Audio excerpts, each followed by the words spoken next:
Ya, Assalamualaikum warahmatullahi taala wabarakatuh. Assalamualaikum warahmatullahi taala wabarakatuh. Nawai Muhammad Nazmi, ahlan wa sahlan. Fazrul Hakim, ahlan. Abdul Hakim, dungu clear Ustaz, alhamdulillah. Alhamdulillah. Tempat lain macam mana? Clear ke tidak? Okey, kampung saya ni hari ni hujan sikit. Cuaca tak apa comel sikit. Bukan tak apa comel, cuacanya comel. Tapi comel jenis hujan. Comel jenis hujan. Okey. Harap bagi respon Bagi respon tempat masing-masing macam mana? Ikram Imran, jelas, alhamdulillah. Abdul Aziz, waalaikumsalam Ustaz. Macam mana Abdul Aziz? Jelas ke tidak? Di tempat antum? Besuk jelas. Muhammad Nazmi, alhamdulillah. Waalaikumsalam, jelas Ustaz, alhamdulillah. Muhammad Najib. Pening jelas, alhamdulillah, masya-Allah, jauhnya daripada Pening. Nawawi clear Ustaz, alhamdulillah. Kemamang clear Ustaz Abdul Aziz. Fazrul Hakim, Johor jelas, masya-Allah, daripada Johor. Barakallahu fikum.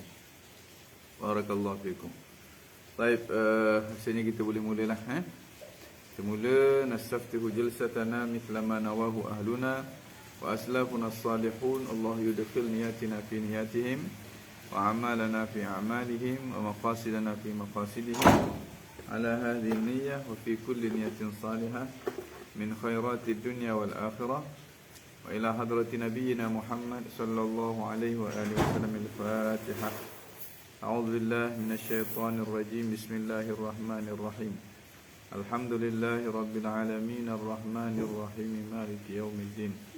Iyyaka na'budu wa iyyaka nasta'in ihdinas siratal mustaqim. Siratal ladzina an'amta 'alaihim ghairil maghdubi 'alaihim waladdallin. Amin amin amin ya rabbal alamin. Ustaz Abdul Rahman Muti'i Saleh, ahlan wa sahlan, marhab bikum. Wan Ibnu Sina, ahlan bikum, ahlan bikum. Bismillahirrahmanirrahim. Alhamdulillah.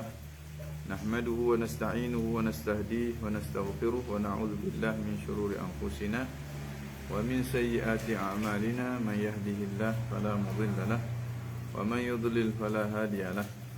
Asyhadu an la ilaha illallah wahdahu la syarika lahu wa asyhadu anna sayyidana Muhammadan 'abduhu wa rasuluh.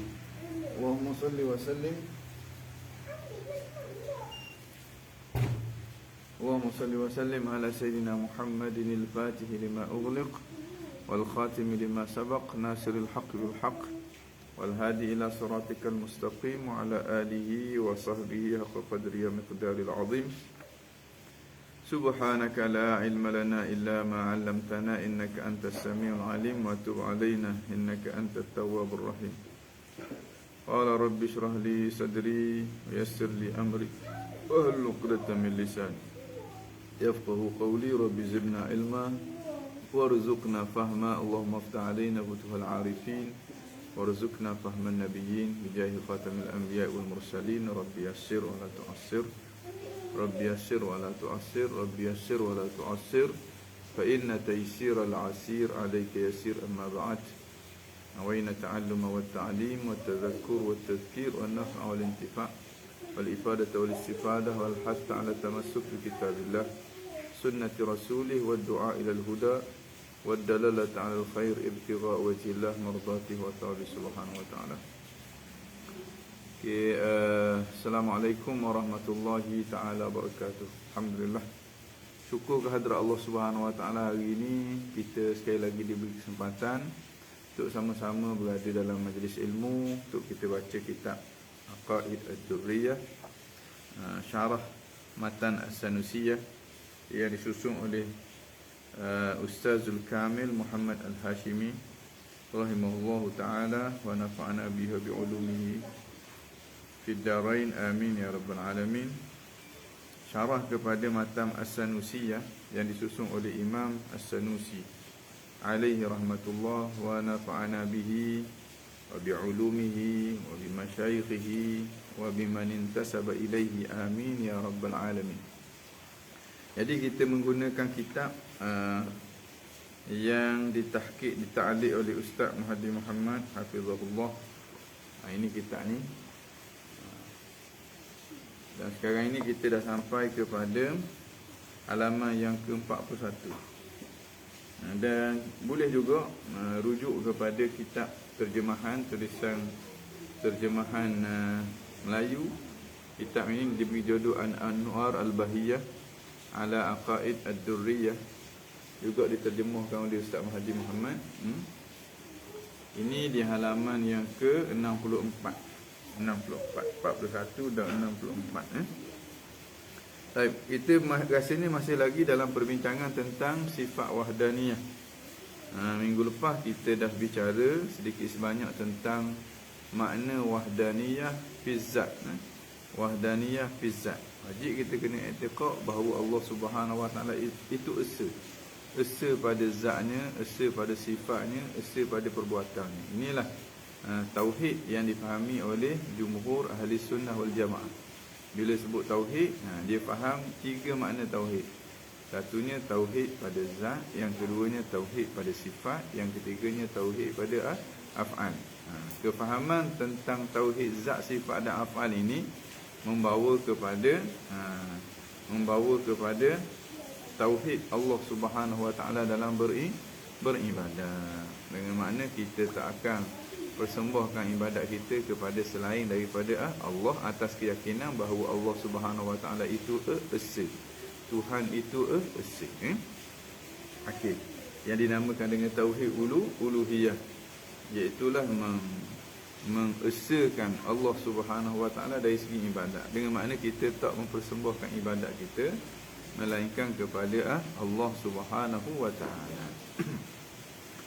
Baik, wa wahdatu as-sifat tanfi al-kam fi haqiqati kulli minha ittisalan wa infisalan. Qala al-muallif rahimahullahu ta'ala wa nafa'ana bihi wa bi 'ulumihi fid darain amin ya rabbal alamin.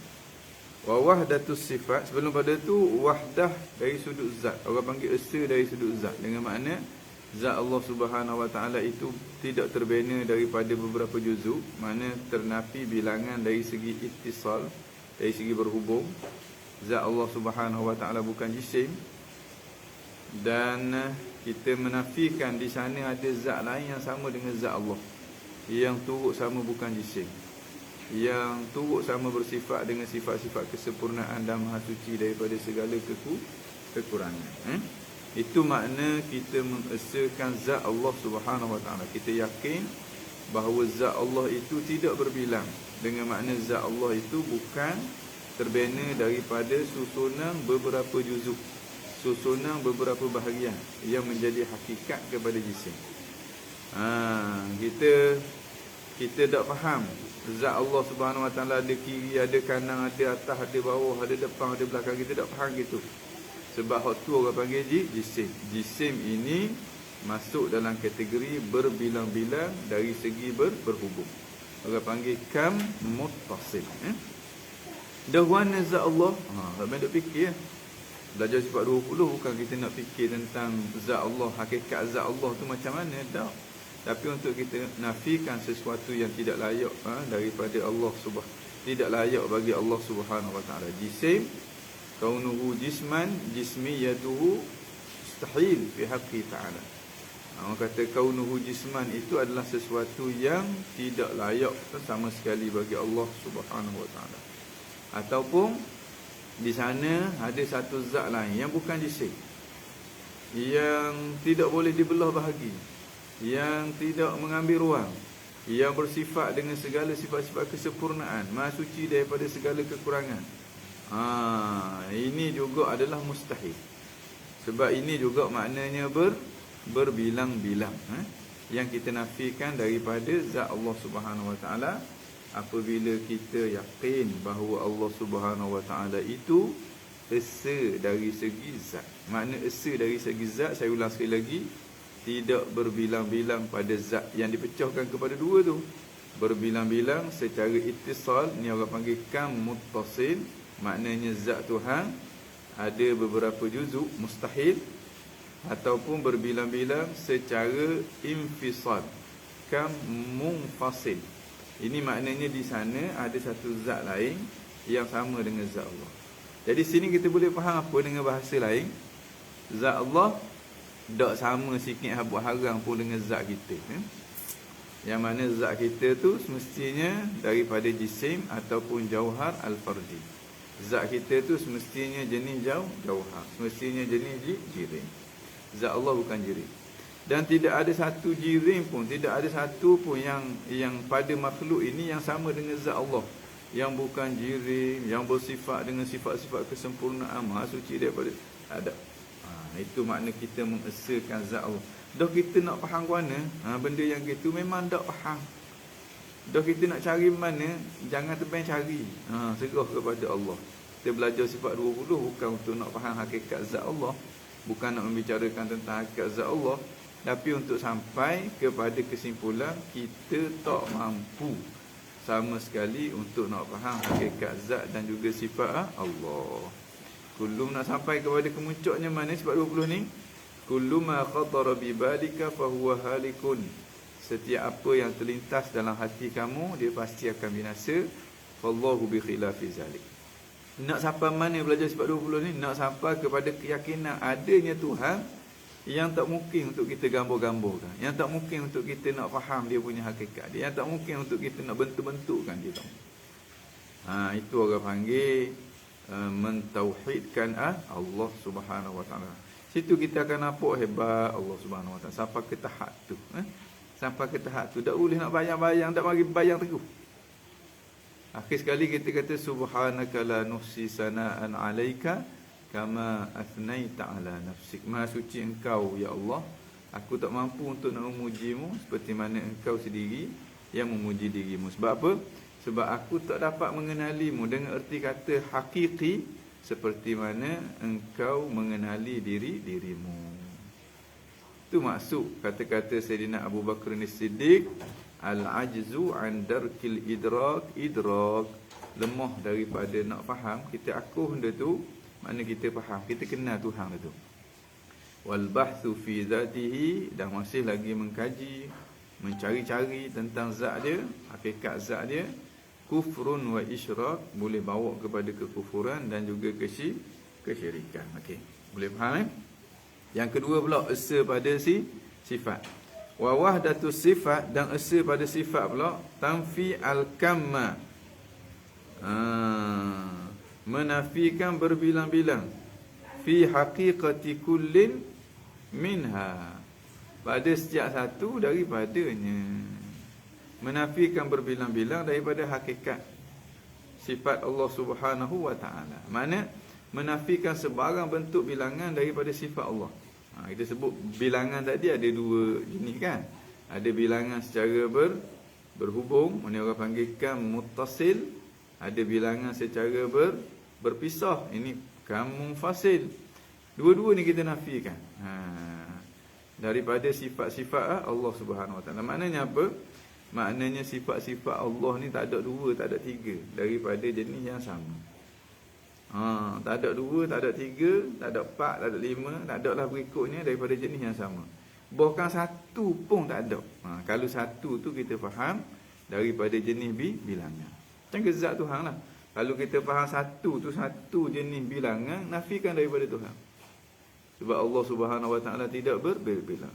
Satu Allah, maknanya tak salah kita kata Tuhan tu satu, tak salah, memang wajib kita kena kata gitu. Tapi kefahaman kita kena betul. Satu Allah dengan makna dia ada tapi tak bilang. Itu makna satu dia. Dalam istilah ulama Melayu kita kata esa ataupun esa tu benda samalah. Makna kita isbatkan ada dia, kita yakin dia tu ada sebab makhluk dia ada, tapi ada dia tu ada yang bukan jenis bilangan. Itulah yang diketengahkan oleh Imam Abu Hanifah dalam kitab dia kata annahu Allah Subhanahu Wa Taala wahidun laisa min tariqil adadi wa innama min tariqi la syarika lahu. Allah Subhanahu Wa Taala itu satu, bukan daripada jenis bilangan. Tetapi dia satu dengan makna tidak ada sekutu baginya. Tak ada yang sama dengan dia. Dialah yang tunggal. Zat dia, sifat dia, perbuatan dia tak ada sama. Tak ada sama sesuatu pun dengan dia. Makna bila kita sebut Allah Subhanahu Wa Taala satu, jangan faham satu tu jenis bilangan. Satu tu jenis tidak berbilang. Satu tu maksud dia ada. Ada dan tidak berbilang. Ada guna Allah Ta'ala. Tak urut kita nak fikir. Jadi kita nafikan berbilang-bilang pada sifat. Dengan makna jangan kita kata ada 2 kudrat contohnya. Ada 3 kudrat. Sebab apa? Sebab kalau kita kata ada 2 kudrat, maknanya apa? Maknanya ada 2 zat di situ. Makna kita nampak zat Tuhan tu jenis jisim juga dah. Macam kita ni tau. Kudrat. Kudrat tangan belah kanan, kudrat tangan belah kiri. Sebab apa jadi ada 2 kudrat gitu? Sebab ada 2 zat, ada 2 kanan tu, ada 2 tangan tu, tangan kiri dengan tangan kanan. Begitulah. Kita ambil kecil lagi. Jari clicking dengan jari menunjuk. Ada berapa kudrat? Ada 2 kudrat. Kudrat jari clicking beza dengan kudrat jari telunjuk. Sebab apa jadi 2 kudrat? Sebab ada 2 zat. A'adzanallahu min zalik. Ini orang panggil sifat bagi jisim. Kita tak kata begitu sebab apa? Sebab pertama kita kena faham bahawa zat Allah bukan jisim. Bila zat Allah bukan jisim, boleh bilang ke tak? Tak boleh nak bilang. Sebab dia bukan jisim. Satu dia dengan makna dia tidak berbilang. Tidak berbilang tu makna tak boleh nak bilang. Dia bukan jenis bilangan. Sifat dia pula juga bukan jenis a'rab. Jadi tidak berbilang juga. Jadi tak timbullah bilangan. Macam ke Mu'tazilah kata tu. Kalaulah ada sifat ma'ani, zat ada, kemudian ada pula sifat ma'ani. Jadi 2. Jadi bilang dah tak timbul. Sebab daripada awal dah kita kata zat Tuhan tu tak bilang. Sifat Tuhan tu tak bilang. Tak bilang campur dengan tak bilang, jadi tak bilang. Gitu. Gitu cara mudah nak faham. Cara mudah. Dah mana hakikat pelik. Memang pelik lah Tuhan ni. Kita cakap berkenaan dengan Tuhan ni. Dah kita nak faham guna. Memang dah faham lah. Jangan ada tebing nak faham benda tu. Kita faham bahawa dia tu tak bilang, kita faham. Dia tidak berbilang. Kita menafikan bilangan daripada dia. Faham ke tak? Faham. Mana hakikat dia? Nak pergi ke hakikat tu memang tak faham. Kalau dia faham, menunjukkan hak dia faham tu bukan Tuhan. Kalau dia kata hak tu lah Tuhan, maka dia telah menyengutukan Tuhan. Menyengutukan Allah Subhanahu. Itu yang dimaksudkan dengan kufrun wa isyrak. Dia jadi kufur, dia jadi syirik. Maknanya Allah ini antara makna Allah Subhanahu Wa Taala maha tinggi. Maha tinggi daripada dicapai oleh kekuatan yang paling kuat yang ada pada kita. Iaitulah akal fikiran kita. Ni kalau salah faham bila sebut Tuhan tu maha tinggi, nampak tak atas dulu. Nampak duduk atas langit. Arah yang paling tinggi sekali. Kemudian lepas pada arah tu kosong dah situ, situlah adanya Tuhan. Sebab Tuhan maha tinggi. Dia faham Tuhan gitu. Jadi ni bahaya ni. Bahaya sangat-sangat. Macam ke Tuhan maha besar.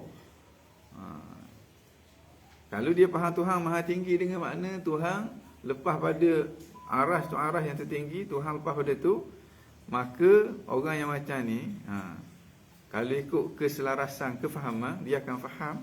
Bila kita sebut Allah maha besar, dia akan nampak Allah lebih besar daripada bukit besar. Dengan makna bukit besar tu 13 km, Allah lebih daripada 13 km. Tapi tak kata gitu. Sebab hak tu jelas. Hak tu jelas. Sebab hak tu golongan-golongan tertentu dia tak manipulasi situ. Tapi hak tinggi Allah dia manipulasi situ, menyebabkan berlaku kekeliruan pada sifat tinggi Allah jika nak dibandingkan dengan sifat besar Allah. Ahli sunnah dia selarah pemikiran dia. Kalau sifat besar Allah kita tak kaitkan dengan besar jisim, dengan makna banyak juzuk dia, juzuk-juzuk dia, maka begitu juga tinggi Allah kita tak kaitkan dengan tinggi jisim yang merujuk kepada isyarat ke belah pihak atas. Tidak sama sekali. Bahkan kita berhenti, kita stop lalu. Allah maha tinggi, betul Allah maha tinggi. Allah di langit, betul Allah di langit. Dah makna benda Allahu a'lam, serah kepada Allah. Dia menunjukkan kebesaran Allah, keagungan Allah, kehebatan Allah. Dah Tuhan bertempat di langit? Tidak. Dah Tuhan ada lebih tinggi daripada arasy? Tidak. Dah Tuhan lebih tinggi daripada arasy? Betul. Tuhan lebih tinggi daripada arasy. Sebab Tuhan tu adalah Tuhan kepada arasy, pencipta kepada arasy, pengurus tadbir tentang arasy. Semestinya dia lebih tinggi daripada arasy. Dah lebih tinggi maknanya lepas pada arah tu ada dia situ. Tak, bukan dengan makna tu. Dah makna apa? Allahu a'lam, serah kepada Allah. Sini kita boleh faham bila orang salah kata Allah lebih tinggi daripada arasy. Orang salah kata Allah lebih tinggi daripada arasy. Imam Syafi'i kata Allah lebih tinggi daripada arasy. Tapi Allah lebih tinggi daripada arasy dengan makna yang betul, bukan dengan makna yang difahami oleh sesetengah pihak yang mendakwa ikut salah. Macam ke makna yang difahami oleh kumpulan Salafiyah Al-Wahabiyah. Itu tidak menepati dengan fahaman salah. Ambil satu contoh mudah untuk kita nak faham. Rumah sebelah ajak tahlil malam ni, ayat tu. Rumah sebelah ajak tahlil malam ni. Selesai, kita tak ada masalah apa pun. Tiba-tiba mari seorang, dia kata bangunan rumah sebelah. Dia tambah perkataan bangunan rumah sebelah. Jahanam selalu makna. Semua orang kata rumah sebelah ajak mari tahlil. Itu kata-kata yang betul, tak salah. Tapi yang kita mahu bangunan rumah sebelah ajak mari tahlil, itu memang salah atas daring selalu dah. Begitu juga bila disebut Allah di langit, itu tak salah, betul. Ahli sunnah bukan gitu. Semua ahli sunnah bukan gitu. Sebab Tuhan kata dalam Al-Quran bahawa dia di langit. Dia di langit itu banyak makna.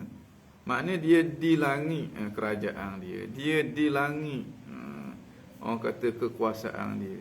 Dia di langit orang Arab. Antaranya bila sebut di langit nak menunjukkan kepada sesuatu yang hebat, sesuatu yang agung. Mana kalau dia nak puji seorang, dia kata anta fis sama, kamu ni di langit, dengan makna melangit kedudukanmu tu. Ini orang panggil isu bahasa. Tapi apabila disalah ertikan, ditambah perkataan di langit, tambah perkataan berada di langit, tu jadi keliru lalu dah. Itu jadi jahanam lalu dah. Dan itulah yang dibawa oleh Salafiyah Al-Wahabiyah yang menyalahi orang kata fahaman jumhur ahli sunnah wal jamaah. Dia duk bawa kata-kata ulama salah. Memanglah ulama salah kata gitu. Bukan ulama salah saja, ulama khalaf pun kata gitu juga. Semua kata Allah di langit, tapi bukan dengan makna Allah bertempat di langit. Macam kita tadi lah, kita orang Terengganu, kita cakap benda tu, rumah sebelah ajak tahlil, tapi tak ada orang pun yang faham daripada kata-kata tu bangunan rumah tu ajak tahlil. Okey.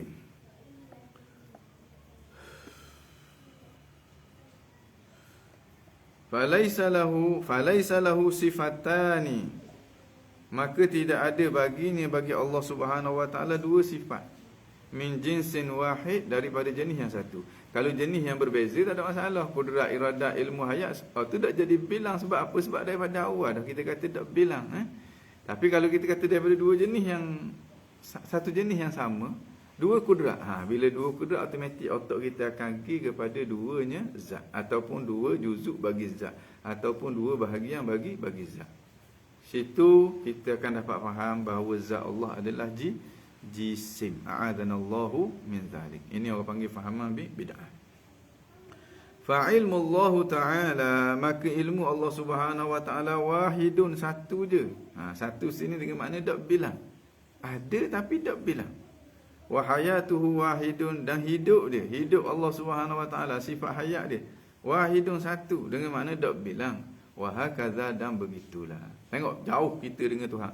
Kita kalau tak bilang maknanya tak ada. Kita ni makhluk Tuhan ni, jisim ni, kalau tak bilang maknanya tak ada. Allah Subhanahu wa taala ada dalam keadaan tak bilang. Cuba kita renung dulu. 360 darjah, mungkin 380 darjah, mungkin beratus-ratus darjah nak khabar Tuhan tak sama. Sikit habuk haram pun dengan kita.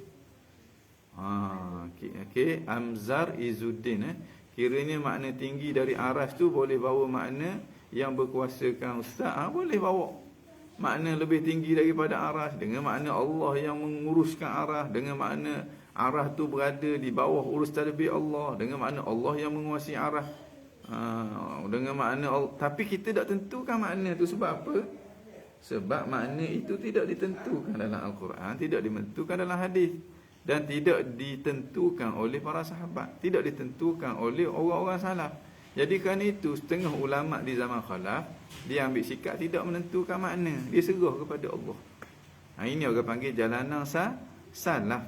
Setengah ulama kata kalau kita tak tentu makna, kira-kira orang-orang macam ke puak-puak yang otak dia telah rosak dengan sebab fahaman-fahaman sesat ni, dia lagi sesat. Jadi waktu tu nak betul ke fahaman dia, kita tak takwil.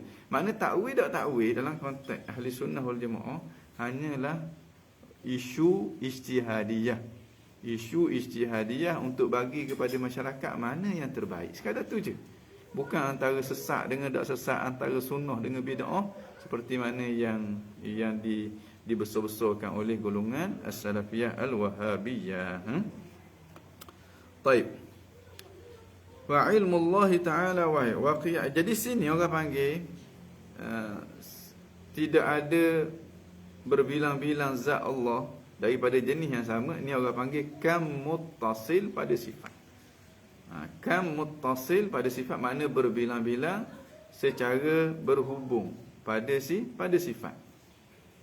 Apa maksud dia? Makna pada zat Allah ada 2 sifat daripada jenis yang sama. Ada 3 sifat daripada jenis yang sama. Ada 4 sifat daripada jenis yang sama. Ini mustahil.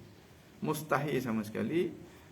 Sebab sebab kalau kita faham gitu, makna kita faham zat Allah Subhanahu Wa Taala itu jisim. Sedangkan Allah sebut qul huwallahu ahad. Katakanlah Allah Subhanahu Wa Taala itu esa. Esa tu makna bukan jisim. Esa tu makna bukan jisim.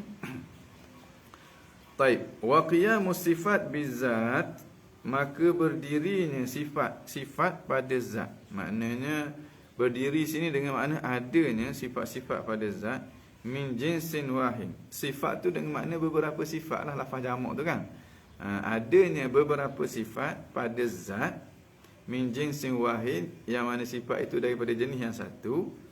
Munazzalun, dia diturunkan manzilata at-tarki, diturunkan pada tempat turunnya tersusun. Makna kalau kita kata ada 2 sifat kudrat Tuhan, macam kita kata zat Tuhan tu jisim. Zat Tuhan tu terbina daripada beberapa juzuk. Itu orang panggil lazim kepada kata-kata tersebut. Bila kita kata saya bermimpi, maknanya tu dia tidurlah tu. Begitu juga kalau kita kata Allah Subhanahu Wa Taala itu bertempat, maknanya Allah Subhanahu Wa Taala tu jisim. Kena faham hakikat tu. Itu penting sangat-sangat kita kena faham akidah ni melalui kerangka kefahaman jumhur ahli sunnah. Baru kita tak terperangkap. Kalau tidak kita terperangkap, kita rasa betul dah. Tapi kerana otak kita tu sempit, kita tak sedar kita berada dalam kesesatan. Tapi kalau kita masuk, kita cuba faham dengan kerangka jumhur ahli sunnah, kalulah benda tu salah, sungguh habis umat Nabi Muhammad ni sesat. Ini mustahil sama sekali. Sebab Nabi kata, umat aku tidak akan bersepakat pada perkara kesesatan. Baik. Wa illa falaisa tarkib fi zalika. Dan jikalau tidak, maka tidak ada sebarang tarkib pada yang demikian itu. Nak kata tarkib yang sungguh tinya tak ada, tetapi duduk pada tempat tarkib. Walaisa li ghairihi, itu waktu itu orang panggil ternafinya kam muttasil pada sifat. Ternafi kam muttasil. Mana akidah kita apa? Akidah kita Allah Subhanahu Wa Taala bersifat dengan kudrat yang esa, bersifat dengan iradat yang esa, bersifat dengan sama yang esa, semuanya esa. Mana kita tak kaitkan sebarang bilangan dengan sifat-sifat Allah, seperti mana kita tak kaitkan sebarang bilangan dengan zat Allah. Jadi dah kalau itu kita nak faham. Kita kata sifat kudrat Allah satu. Satu tu jangan faham dengan makna bilang, jangan faham dengan makna bilangan. Satu tu kena faham dengan makna tidak berbilang. Dia ada tapi tidak berbilang. Itu maksud satu bila dinisbahkan kepada Allah. Itu yang dimaksudkan oleh Imam Abu Hanifah, wa annahu ta'ala wahidun laisa min qibalil adad, laisa min tariqil adadi. Allah Subhanahu Wa Taala itu satu tapi bukan daripada jenis bilangan. Ustaz, boleh ke terjemah istiwa itu dengan bersemayam? Boleh, tak ada masalah. Tapi jangan faham duduk. Bersemayam jangan faham duduk. Dan jangan faham bila sebut Allah bersemayam di atas arah dengan makna Allah bertempat di atas arah. Jangan faham waktu. Kerana itu kita dapati dalam Beberapa kitab tafsir, antaranya tafsir Pimpinan Rahman pun dia terjemah istiwa itu dengan bersemayam. Tapi sekarang ni sebenarnya orang kata syubhat yang ditimbulkan oleh Salafiyah Al-Wahabiyah ni mula menguasai pemikiran sesetengah orang awam. Jadi atas jalan selamatnya ada ayat terjemah. Ada ayat terjemah lah. Kita kata Allah beristiwa di atas arah, kita kata Allah beristiwa di atas arah je. Supaya untuk nak mengelakkan kekeliruan. Kalau dulu mungkin orang kata syubhat Salafiyah Al-Wahabiyah tu tak masuk lagi dalam masyarakat, boleh kita terjemah Allah bersemayam di atas aras. Macam kita kata raja masih lagi bersemayam di atas tahta dia. Orang akan faham apa? Orang akan faham raja tu masih lagi memiliki kekuasaan. Tapi sekarang ni bila sebut bersemayam, kemudian dijaja pula oleh golongan Salafiyah Al-Wahabiyah, bersemayam tu maknanya duduk, bersemayam tu maknanya bertempat, Allah bertempat lebih tinggi dia. Jadi sebaik-baiknya tidak diterjemah. Kerana itu kita tengok kecenderungan sesetengah ulama di Fatani, antaranya Babai sepanjang sendiri, dia kata tak payah terjemah. Maknanya sebut je Allah beristiwa di atas aras. Apa maksud dia? Allahu a'lam, serah kepada Allah Subhanahu Wa Taala. Itu lagi selamat. Kalau orang terjemah boleh ke tak? Boleh jawapan dia. Tapi mesti melalui kefahaman yang betul. Kena belajar sifat 20 ni. Kena faham tentang sifat-sifat esa Allah. Faham tentang sifat mukhalafah Allah. Kemudian nak terjemah apa-apa pun terjemahlah. Tak ada masalah apa selama mana kefahaman kita betul. Dan selama mana terjemahan itu tidak membawa makna yang buruk kepada Allah Subhanahu Wa Taala. Okey. Walaupun dalam keadaan sekarang ni lebih baik tak perlu terjemahlah. Tak perlu terjemah. Walaysa li ghairihi ta'ala sifatun tushbihu sifatan min sifati. Yang ni orang panggil kam munfasil dah pula. Tadi kam muttasil, ni kam munfasil. Makna berbilang-bilang, tapi berbilang pada yang lain, bukan pada zat Allah. Berbilang-bilang sifat tu ada sifat yang sama, tetapi sifat itu berada pada zat yang lain, bukan pada zat Allah. Tadi pada zat Allah ada 2 kudrat, 3 kudrat, 4 kudrat. Ini nafikan daripada Allah. Mustahil begitu. Sebab kalau begitu pasti zat dia juga adalah jisim. Mustahil zat Allah Subhanahu Wa Taala itu jisim. Hak ni di sana orang lain, ada seseorang yang memiliki sifat yang sama dengan sifat Allah. Maknanya dia ada kuasa. Kuasa yang tidak ada limit. Kuasa yang tidak ada awal. Kuasa yang tidak ada akhir. Kuasa yang esa. Kuasa yang esa. Kuasa yang tidak berbilang-bilang. Ini juga adalah mustahil. Wajib kita kena nafikan.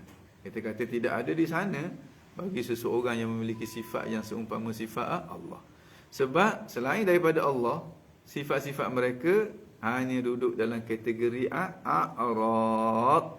Sifat Allah bukan a'rad. Ini kita nampak pula kepentingan istilah a'rad ke istilah jisim, istilah jirim yang diketengahkan oleh para ulama. Mudah je.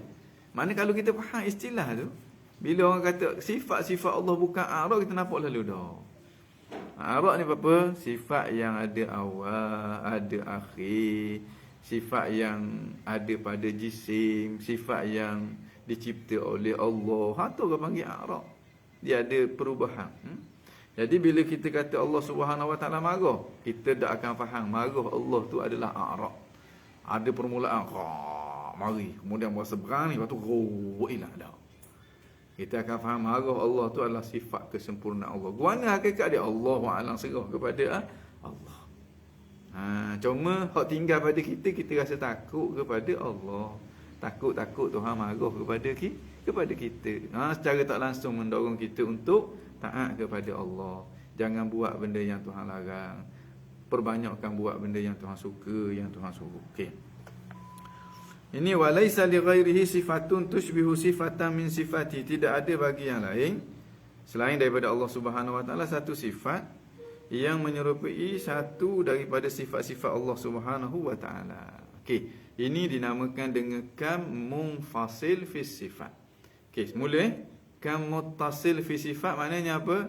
Maknanya pada zat Allah tu ada 2, 3, 4, 5, 6 sifat daripada jenis yang sama. Itu mustahil. Sebab apa? Sebab kalau berlaku begitu, bererti zat Allah juga adalah jisim. A'adzanallahu min zalik. Tu ni nama dia kam muttasil. Muttasil maknanya berhubung. Ada satu lagi kam munfasil, bercerai. Berbilang-bilang hak jenis bercerai. Makna Allah bersifat dengan kudrat. Kudrat yang esa. Dan di sana ada seseorang yang memiliki sifat kudrat juga, kudrat yang esa juga. Astaghfirullahalazim. Hadza mustahil. Tak ada. Makna sifat kudrat yang ada pada kita ni nak efek dengan sifat kudrat yang ada pada Tuhan, orang tak panggil sifat kudrat pun lagi. Pelihat kita nak diefek dengan pelihat Tuhan, pelihat kita ni tak masuk dalam kategori pelihat pun lagi. Sekalipun kita kata pelihat kita tu hakiki, bukan majazi, bukan. Tapi kok realitinya itu untuk dibandingkan sesama kita, bukan dibandingkan dengan Allah. Situ kita boleh faham makna laisa kamitslihi syai'.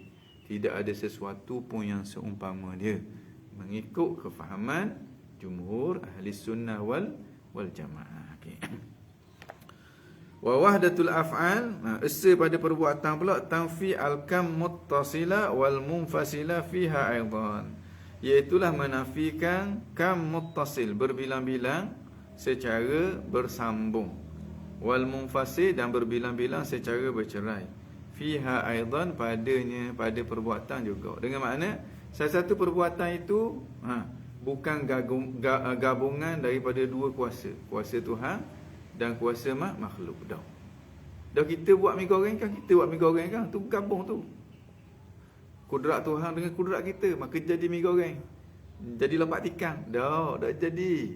Lopak tikang tu jadi semata-mata datang daripada kudrat Allah. Kudrat kita, dia hanya sekadar usaha je. Usaha tak beri bekas apa-apa pun. Dengan makna kalau Tuhan nak buat lopak tikang tu tanpa ada kita pun jadi oleh ada lopak tikang. Kalau Tuhan tak nak buat lopak tikang tu, marilah kita berbelah-belah orang pun nak buat lopak, tak akan jadi lopak tikang tu. Jadi jangan kita nampak ada perkongsian dari segi perbuatan dengan Allah. Kita hanya berusaha. Allah yang mengada dan meniadakan. Mengada dan meniadakan, dia tak berkongsi langsung dengan usaha dan ikhtiar kita. Cuma sunnatullah, Allah jadikan sesuatu itu sejuruh selepas usaha dan juga ikhtiar kita. Bukan usaha dan ikhtiar kita yang buat, tak. Allah juga yang buat. Kita tulis ayam, alif ya mim atas papan putih. Alif ya mim, kita tangan kita gerak alif ya mim atas papan putih tu. Jadi lekatlah situ ayam. Ayam tu siapa yang ada kan? Allah yang mengadakan. Kita hanya mengusahakan saja. Tak ada perkongsian. Tak ada perkongsian antara kudrat kita dengan kudrat Allah dalam mengadakan ayam. Tak ada. Kita hanya usaha je. Tuhan jadikan ayam itu sejuruh selepas usaha dan ikhtiar daripada kita. Sekadar tu je. Makna kalau Tuhan nak jadikan ayam tu tanpa usaha dan ikhtiar daripada kita pun boleh, tak ada masalah apa pun. Bukti dia, hak tu tulisan dia tengok ayam hak betul tu. Ayam betul, memang 100% datang daripada Tuhan. Hak kokok tu, kuk kelek kuk bunyi. 100% daripada Tuhan. Tak ada kena-mengena pun dengan kita. Maka hak tulisan tu lagi lekeh di sisi Allah Subhanahu wa taala.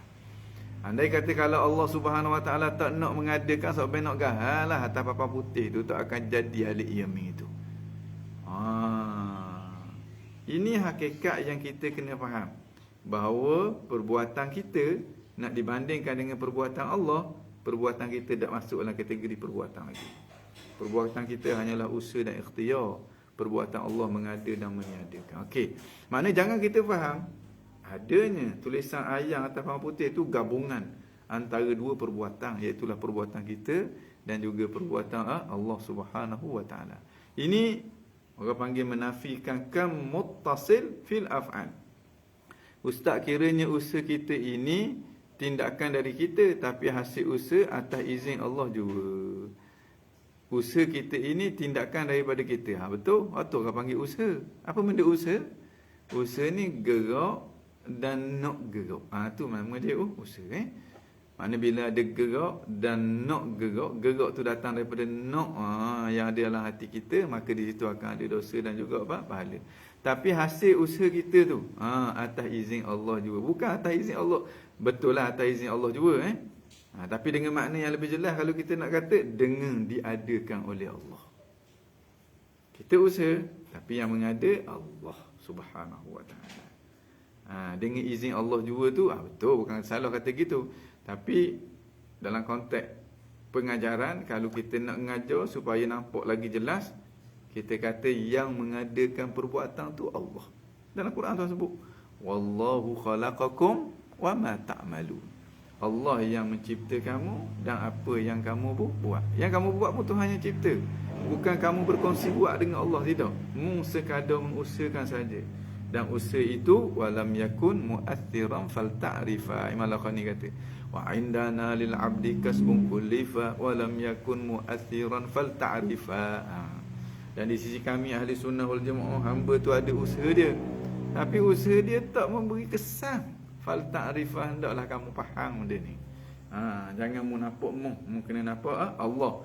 Kita kena duduk di atas kalimah la haula wala quwwata illa billah. Tidak ada daya, tidak ada upaya melainkan dengan Allah Subhanahu wa taala. Okay.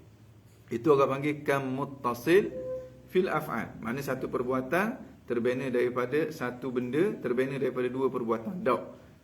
Ada satu benda itu semata-mata datang daripada Allah Subhanahu wa taala yang mengadakan. Sekalipun yang mengusahakan itu kita. Okey. Benda tu. Ali Azfar, macam dia. Ustaz, ada pihak mana lagi mengatakan tak boleh sebut Allah merancang. Sebab merancang itu perbuatan makhluk yang berhajat kepada fikir. Seolah-olah Allah itu tidak tahu apa yang akan berlaku. Mana? Ustaz, ada pihak yang mengatakan tak boleh sebut Allah merancang. Sebab merancang itu perbuatan makhluk yang berhajat kepada fikir. Okey. Maknanya kalau dia faham dengan kata-kata, bila dia sebut Allah merancang, dia faham maknanya Allah kena mikir juga sebelum daripada buat sesuatu. Memang tak boleh sebut sungguh lah gitu. Sebab itu kekurangan bagi Allah. Tapi seseorang bila sebut Allah merancang, dia tak faham makna tu. Dia faham maknanya Allah Subhanahu wa taala lah yang menentukan segala-galanya.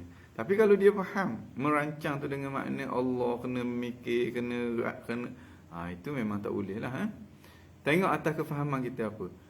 Habis tu perbuatan makhluk yang berhajat kepada fikir, seolah-olah itu tidak Allah itu tidak tahu apa yang akan berlaku. Betul ke dakwaan ini? Tengok atas kefahaman dia lah. Tengok atas makna merancang dalam bahasa Melayu tu apa. Merancang dengan makna kena mikir dulu. Hadza mustahil fi haqqihi tabaraka wa ta'ala. Tapi kalau kita tengok kata-kata ada kamu merancang, Allah juga merancang. Ini ala sabilil musyakalah. Orang panggil atas jalan untuk nak apa? Orang panggil musyakalah ni. Mu merancang untuk nak menipu, Tuhan pun merancang juga. Dan perancangan Allah tu lebih hebat daripada perancangan kamu. Itu tidak membawa kepada kefahaman yang salah. Tapi kalau kita kata Allah merancang untuk nak mengadakan bumi ni begini, nampak Allah kena mikir dulu, itu memang salah lah. Itu memang salah. Sebab Allah Subhanahu wa taala Maha sempurna. Okey.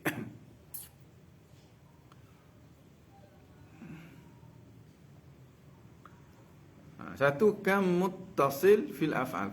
Makna kam muttasil fil af'al. Satu lagi yang dinafikan daripada esa pada perbuatan, kam munfasil. Kam munfasil, Tuhan buat bumi, orang nu pula buat mi goreng. Tuhan buat bumi. Bumi itu memang daripada Tuhan 100%. Tapi orang yang kedua nu pula dia buat mi goreng pula. Dia buat mi goreng 100%, tak kena dengan Tuhan. Tu orang panggil kam munfasil.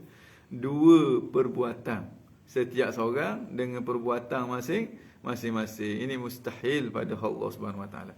Bila kita faham mustahilnya kam munfasil, maka mi goreng dia pun yang mengadakannya Allah Subhanahu wa taala juga.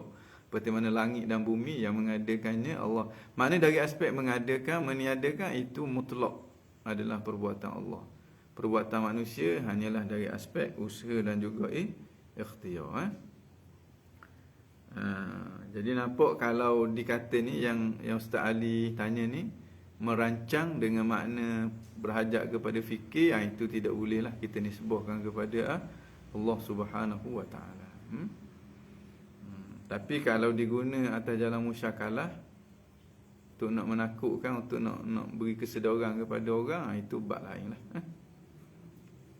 Sebenarnya dalam aspek sifat-sifat Allah ni kita tak boleh nak amanda.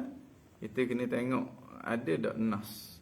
Ada tak nas. Ataupun kalau tak ada nas, sekurang-kurangnya perkataan yang kita nisbahkan kepada Allah itu tidak menimbulkan walaupun sedikit makna kekurangan. Kalau ada sikit je makna kekurangan, tak boleh kita nisbah kepada Allah Subhanahu Wa Taala sahaja. Kecuali perkataan tu disebut dalam Al-Quran, disebut dalam hadis, kita boleh guna dan kita kena takwilkan kepada makna yang bersesuaian dengan ketuhanan. Tak boleh buat manda, tak boleh buat bijak. Macam kita kata Allah Subhanahu Wa Taala Maha bijaksana, okeylah.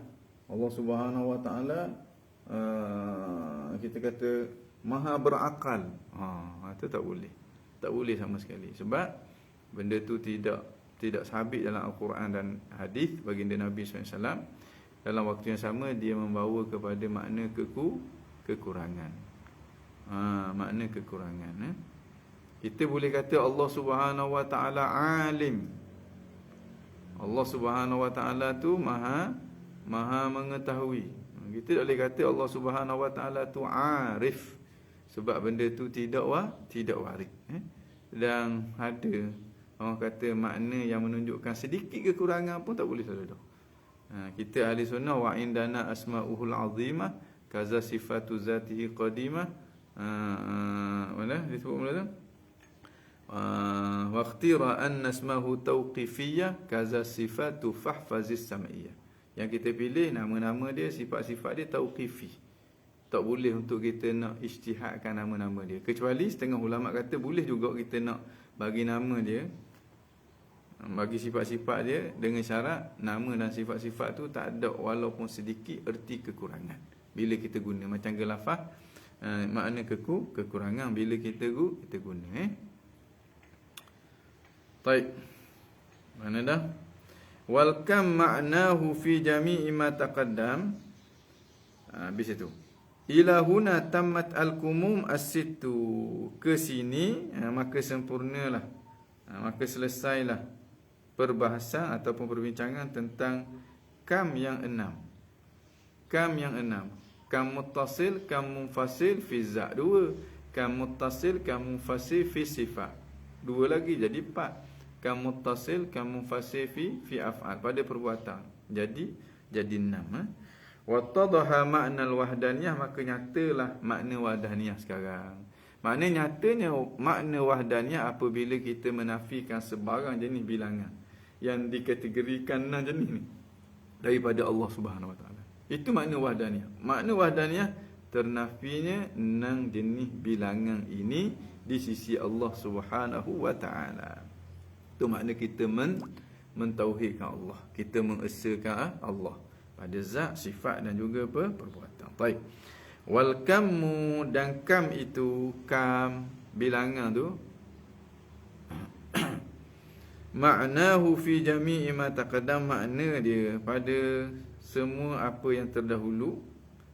Orang panggil kam muttasil fi za, kam munfasil fi za, kam muttasil fi sifat. Al-miqdaru, dia adalah ukuran, dia adalah sukatan, dia adalah bilangan. Tu maksud dia. Bilangan tu ukuran lah, 2, 3, 4 tu ukuran. Tu sukatan. Muttasilan sama ada secara berhubung, au munfasilan ataupun secara berpisah. Wa ala dhalika, dan berdasarkan kepada itu, fassarahal musannif telah menghuraikan makna kam itu biqaulihi, dengan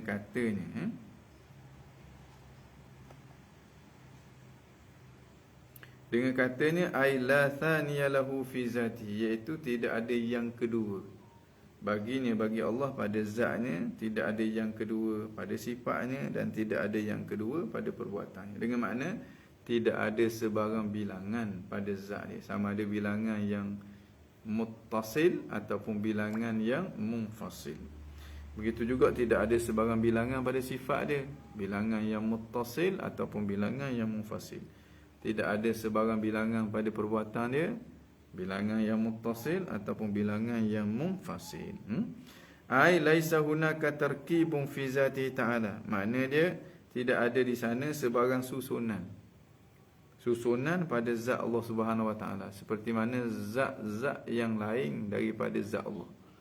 Zat-zat makhluk Allah, zat-zat makhluk Allah semuanya terbina daripada susunan. Itu yang kita maksudkan dengan jisim. Zat Allah bukan jisim. Wala zatun ukhra tumathilu zatahu, dan tidak ada zat lain yang sama dengan zat dia. Dengan makna zat lain yang juga bukan jisim, bukan jauhar, bukan mengambil ruang, bersifat dengan segala sifat kesempurnaan, maha suci daripada segala kekurangan. Tak ada sama sekali. Kalau berlaku gitu, maka berlakulah berbilang-bilang zat Tuhan. Hada mustahil. Ini suatu yang mustahil. Walaisa hunaka ta'addudun fi sifatihi, maka tidak ada di sana berbilang-bilang pada sifat dia daripada jenis yang samalah. Kudrat, 2 kudrat, 3 kudrat, 2 iradat, 3 iradat, 4 kudrat, ataupun dia satu tapi satu jenis bilangan. Satu kudrat, hak jenis bilangan. Bila kita kata hak jenis bilangan, automatik zat dia juga jenis bilang. Bila zat jenis bilang tu orang panggil jiring tu. Ini mustahil bagi Allah. Nafikan sebarang bilangan. Makna bila kita sebut Allah tu satu, bukan makna satu tu bilangan hak paling kecil, yang daripada dia jadi 2, jadi 3, jadi 4, jadi 5, dah. Satu di situ dengan makna kita isbatkan zat dia yang tidak berbilang. Kita kata dia ada, tapi ada dia tak sama sikit abah haram pun dengan kita. Ada dia seperti mana tidak ada awal, ada dia seperti mana ada yang tidak ada akhir, ada dia seperti mana ada yang tidak sama dengan yang lain, ada dia juga ada yang tidak berbilang. Tu kita kena faham begitu. Kita kata dah kalau tak bilang mana tak ada lah. Tak ada tu kalau kita, dia bukan kita. Macam ke kalau tidak ada awal, maknanya tak ada. Kita ni kalau tak ada awal, ada ke tak? Tak ada permulaan kita. Kita masih belum diperanakkan, tidak ada tarikh lahir kita, ada tak kita? Tak ada lah kita ni. Itu kita, bukan dia. Dia dah lama dengan kita. Dia ada tanpa ada awal. Allah pelik ni, tak pelik dia Tuhan. Dia nak faham ke mana, memang awak tak boleh faham. Jangan ada terbang faham dia tu. Serah kepada dia. Dia tak suruh kita faham dia sampai ke tahap itu. Dia suruh kita nampak akan kewujudan dia, akan kebesaran dia, akan keagungan dia, akan sifat-sifat kesempurnaan dia. Dia suruh nampak tu. Itu pun kita tak nampak hakikat dia. Hakikat kita tak nampak. Yang kita nampak hanyalah kebesaran. Yang kita nampak hanyalah keagungan. Yang kita nampak hanyalah ketinggian. Yang kita nampak hanyalah ketuanan Allah, kewujudan Allah Subhanahu wa ta'ala. Kita nampak melalui makhluk dia. Melalui makhluk dia. Makhluk dia ni lah orang kata tempat Allah memperlihatkan zat dia, sifat dia dan juga perbuatan dia. Allahumma salli ala sayyidina Muhammadin wa ala ali sayyidina Muhammad. Wa laisa hunaka man yusyarikuhu fi fi'lihi, dan tidak ada di sana seseorang yang berkongsi sama dengan dia. Fi fi'lihi, pada perbuatan dia, perbuatan Allah. Wala fi'lun li ghairihi ta'ala, dan tidak ada sebarang perbuatan pun bagi selain daripada Allah. Perbuatan sini dengan makna mengada dan meniadakan. Tak ada orang yang boleh tidak ada orang yang boleh berbuat begitu. Makna berbuat dengan perbuatan hak jenis mengadakan dan meniadakan. Tapi perbuatan hak jenis usaha dan ikhtiar, itu memang perbuatan manusia lah. Jenis usaha dan juga ikhtiar, bukan mengadakan dan meniadakan. Okey. Wa qad intahat sifatus sulub al-khamsatu, sesungguhnya telah selesailah perbincangan tentang sifat-sifat salbiyah yang 5. Apa dia? Qidam, baqa, mukhalafatuhu ta'ala lil hawadith, qiyamuhu bi nafsihi wahdaniyah. Jadi kita faham dah, sifat sulub ni, sifat salbi, maknanya maknanya ternapinya sesuatu yang tidak layak bagi Allah. Lafaz sifat itu dia menunjukkan kepada makna tak ada. Tak ada sesuatu yang tidak layak bagi Allah Subhanahu Wa Taala. Qidam, sedia. Sedia makna apa? Maknanya tidak ada awal. Ada awal tu sesuatu yang tak layak bagi Allah. Baqa makna apa? Baqa makna kekal. Kekal makna apa? Maknanya tidak ada akhir. Akhir tu sesuatu yang tak layak bagi Allah. Mukhalafatuhu lil hawadis, makna apa? Makna bersalahan dengan segala makhluk. Makna apa bersalahan dengan segala makhluk? Maknanya tidak sama. Sama dengan makhluk itu tidak layak bagi Allah Subhanahu Wa Taala. Berdiri dengan sendiri, apa makna berdiri dengan sendiri? Tidak perlu kepada yang lain tu tak layak bagi Allah Subhanahu Wa Taala. Esa makna apa? Makna tidak berbilang-bilang. Berbilang-bilang itu tak layak bagi Allah Subhanahu Wa Taala. Ustaz, apakah Tuhan?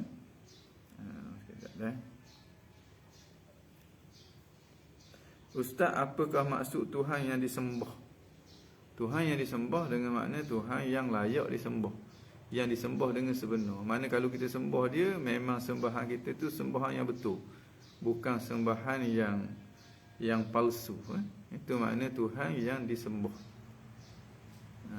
yang disembah dengan sebenar.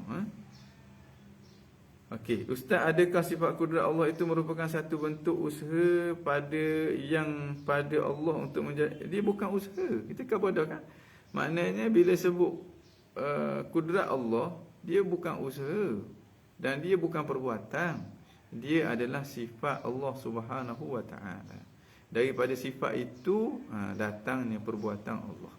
Dengan makna Allah mengadakan dan meniadakan, bukan Allah mengusahakan. Allah boleh mengadakan, meniadakan dengan adanya sifat kudrat pada dia.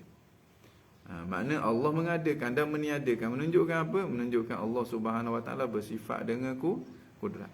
Dan perbuatan Allah tak boleh kita namakan dengan usaha dan juga ikhtiar, tak boleh. Sebab perbuatan Allah bukan jenis usaha, bukan jenis ikhtiar. Perbuatan Allah jenis mengadakan dan meniadakan. Seperti begitu juga perbuatan kita, tak boleh kita nak kata mengadakan dan meniadakan, sebab perbuatan kita jenis usaha dan juga ikhtiar. Apa dia usaha dan ikhtiar? Usaha dan ikhtiar ni bukan mewujudkan sesuatu daripada ada, daripada tak ada menjadi ada, ataupun daripada ada menjadi tak ada. Usaha ni sekadar gerak yang ada niat, gerak yang ada nak, tu orang panggil usaha. Sekadar tu je kita buat mi goreng, tangan kita gitu je. Kita nak buat mi goreng, kemudian kita gerak tangan kita, mau ambil ni, ambil kicap letak, gitu. Kemudian ambil ni pula, letak pula, gitu. Kemudian ambil ni pula, sodek pula, korek. Akhir-akhir jadi mi goreng itu bukan kita yang mengadakan. Kita hanya mengusahakan saja. Apa dia usaha? Gerak yang datang daripada no. Bila ada usaha tu, maka di situ adalah dosa dan juga pahala.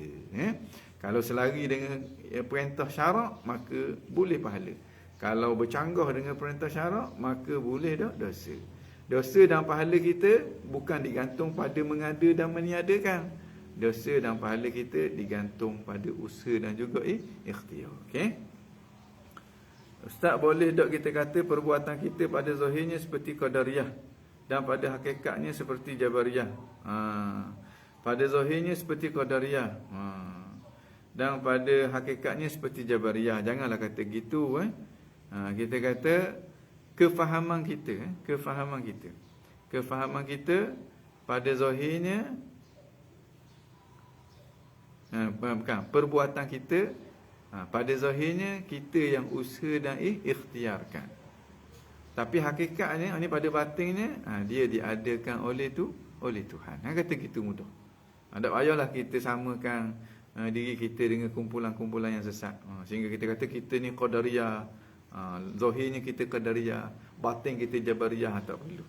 Kita kata zahir kita ahli sunnah, batin kita pun ahli sunnah. Apa dia zahir ahli sunnah? Makna dia tidak menafikan usaha dan ikhtiar. Apa dia batinnya ahli sunnah? Batinnya ahli sunnah dengan makna dia melihat Allah lah yang mengadakan dan meniadakan sesuatu. Kiranya Allah Ta'ala mencipta untuk manusia satu sifat usaha dan ikhtiar ini memang dari manusia. Sebab manusia ialah makhluk yang lebih mulia berbanding dengan makhluk lain, kan Ustaz? Yalah, mana usaha dan ikhtiar kita pun dicipta oleh Allah Subhanahu Wa Ta'ala juga. Tapi usaha dan ikhtiar tu daripada kita. Makna usaha dan ikhtiar kita tu, kalau tengok dari makna usaha dan ikhtiar, gerak dengan nak, tu kita. Tapi tengok dia asalnya tak ada, kemudian ada, itu diadakan oleh Allah Subhanahu wa taala. Makna bila kita kaitkan dengan ada dan mengadakan, hak tu Allah. Bila dikaitkan dengan usaha dan ikhtiar, itu kita. Okey. Di situ.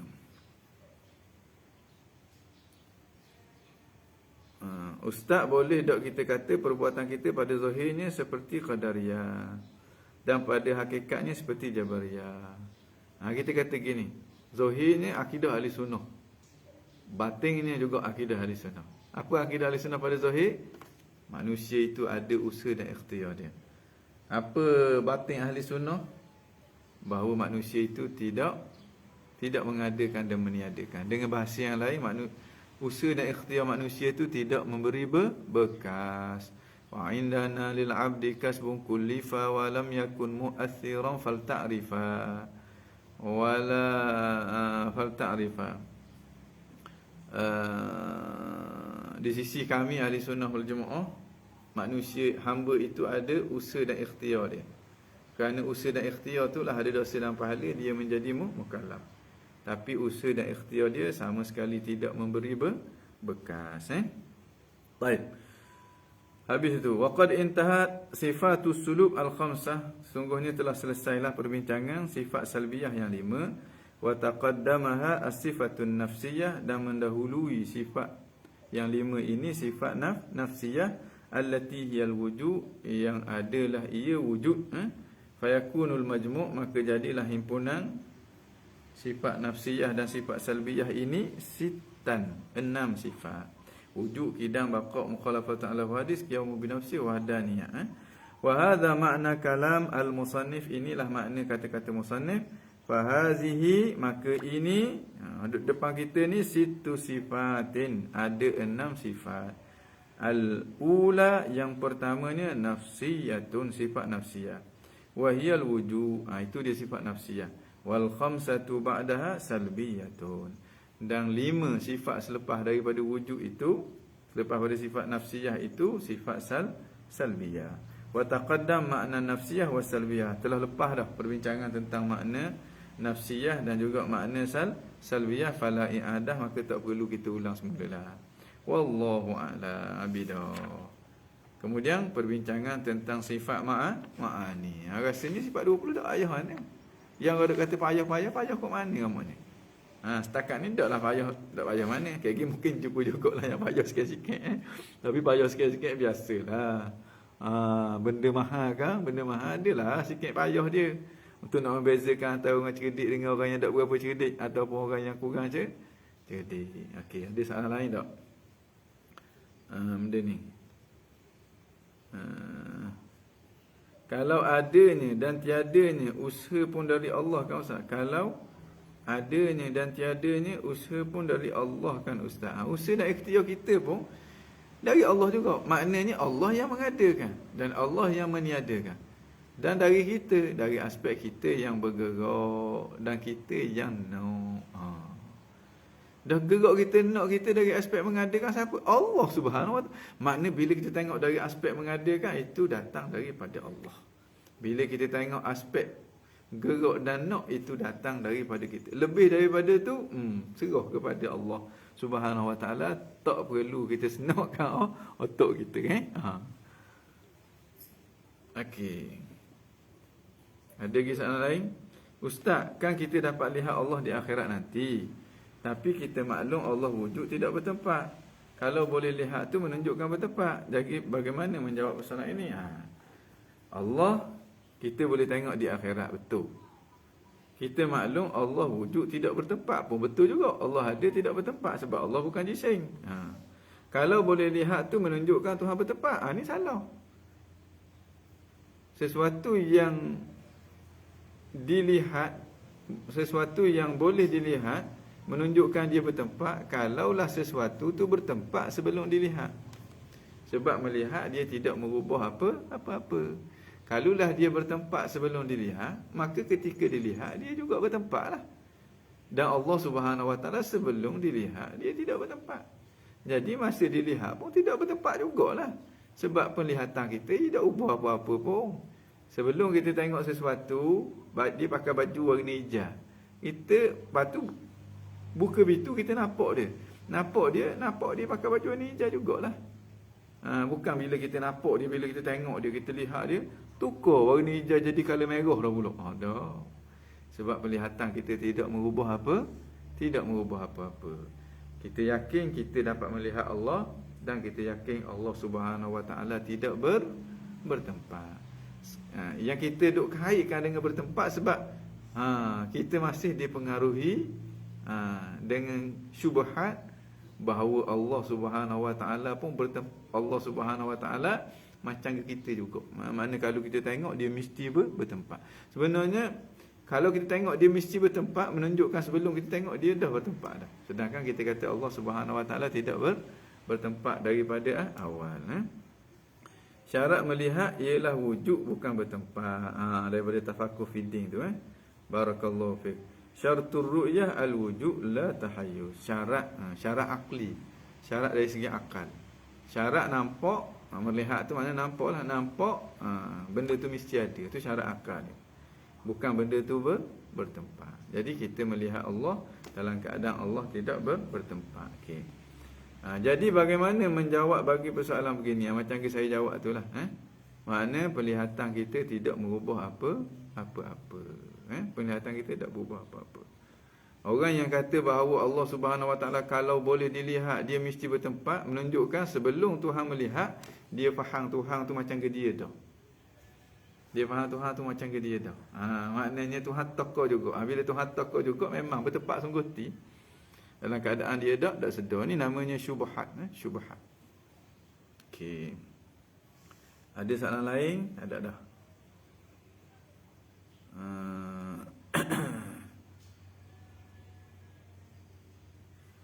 Ada dah. Tapi lagi kita akan bicara ni tentang melihat Allah, ru'yatullah. Ada perbincangan tentang ru'yatullah insya-Allah. Ni ustaz boleh tolong jelaskan maksud ibarat kalam? Al-insan mukhtar fi zahir, majbur fil batin. Fi zahir, pada zahirnya kita nampak macam ada pilihan. Fil batin ni maknanya pada batin. Pada batin ni pada hakikatnya segala-galanya telah ditentukan oleh Allah Subhanahu Wa Taala. Dan dosa pahala kita bukan merujuk kepada ketentuan Allah, tapi merujuk kepada usaha dan juga ikhtiar kita. Kenapa? Kerana apa yang kita buat ni, walaupun usaha dan ikhtiar kita, tapi dia telah ditetapkan oleh Allah. Tapi Tuhan tak pernah paksa kita pun. Ini bijaksananya Allah. Ini hebatnya Allah. Apa yang kita buat ini sebenarnya telah ditetapkan oleh Allah dan diadakan oleh Allah. Dari aspek mengada meniada diadakan oleh Allah. Tapi Tuhan tak pernah paksa kita pun. Kita yang buat, kita yang usaha, kita yang ikhtiar. Kerana usaha dan ikhtiar itulah kita diberi dosa dan juga diberi pahala. Itu kita kena faham gitu. Itu makna orang panggil majbur al-batin, mukhtar al-zahir.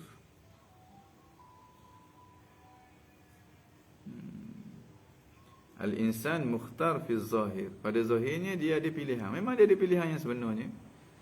Dan pada hakikatnya dia majbur. Dia terpaksa dengan makna dia tak terkeluar daripada ketentuan Allah. Dia tak terkeluar daripada ketentuan Allah. Ini nak menunjukkan kebijaksanaan Allah. Mana benda tu belum berlaku lagi dah Tuhan tahu dah. Dan Tuhan tetap dah begitu. Sehinggalah ianya berlaku disebabkan usaha dan ikhtiar dia. Jadi dia dipertanggungjawabkan dengan apa yang dia buat. Ini kita kata perbuatan Allah, perancangan Allah di luar daripada kemampuan akal kita untuk nak cerak ni, untuk nak faham ni. Tuhan yang tetapkan, Tuhan yang tentukan, Tuhan yang ada, tapi orang itu dipertanggungjawabkan. Dan Tuhan tidak zalim sama sekali sebab Tuhan tak pernah paksa pun dia. Nak menunjukkan betapa kita tak terkeluar daripada urus tadbir Allah Subhanahu Wa Taala. Dalam waktu yang sama kita dipertanggungjawabkan dengan apa yang kita buat. Dengan makna apa yang kita usaha dan ikhtiarkan. Okey, ada soalan lain tak? Wujud itu Ustaz Ali Asfar ni. Wujud itu barang yang sah dilihat. Barang yang sah dilihat tu bahasa klasik tu Barang yang sah dilihat, bukan wajib dilihat. Sah dilihat mana apa sah dilihat? Makna boleh dilihat. Bukan wajib dilihat. Sah dilihat iaitu sah dicapai oleh panca indera. Sah dicapai oleh panca indera. Boleh dilihat dengan mata. Okey, betul lah tu. Jadi rasa setakat itulah perjumpaan kita pada hari ini. Pukul apa jam? Sekarang pukul apa dah? 5 minit dah. Wujud barang yang sadaqah. Inna Allah wa malaikatahu yusalluna 'alan nabi. Ya ayyuhalladzina amanu sallu 'alaihi wa sallimu taslima. Allahumma salli 'ala sayyidina Muhammadin nabiyil ummi wa 'ala alihi wa sahbihi wa sallim. Allahumma salli ala